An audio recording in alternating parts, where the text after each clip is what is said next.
In today's video, I'm going to give you some top tips to help you absolutely nail your next charcoal drawing. Let's get to it. The paper I'm using today is Frisk's Black Pad, as it provides a really nice dark background for the white horse I'm about to do, which really helps to just bring it off the page. And on this paper, I'm going to use 4 different shades of charcoal pencils. These are Derwent charcoal pencils alongside a blending stump and a pen eraser.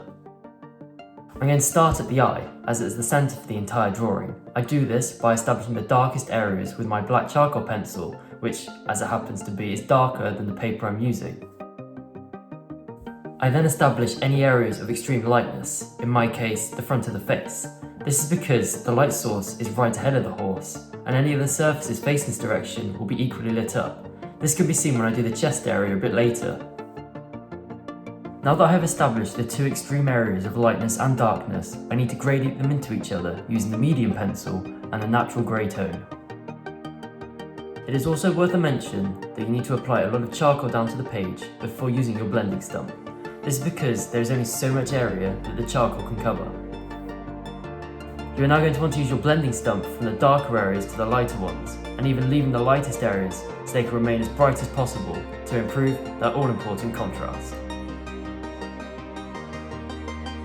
Something I should have said earlier is to maintain a sharp point on your charcoal pencils or sticks. This will allow you to attack those finer details, especially around the forelock and mane, or the structures like muzzle and the tack, and especially around the eye. I find that a real strength to charcoal is its ability to go down really dark. This allows us to vamp up the contrast from the lighter areas, giving us a real 3-dimensional image, especially on the darker paper.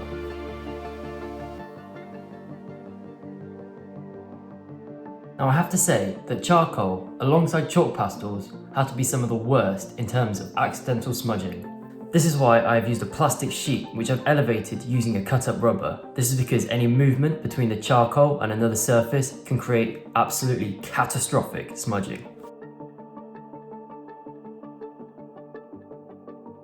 On the larger areas of the neck and chest area, I need to apply some charcoal down in the darkest areas and the highlights.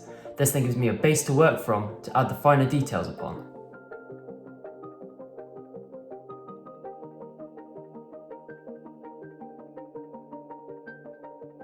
As I come to the end of this piece, I look back and see if there's any areas that aren't in keeping with the reference image, or there may be some areas that lack some contrast or need some further blending to be the best that they possibly can.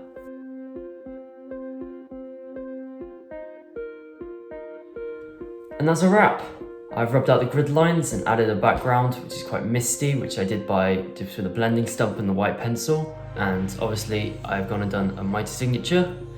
So if you've enjoyed this video, consider liking and subscribing, and I'll see you next time with more creative content.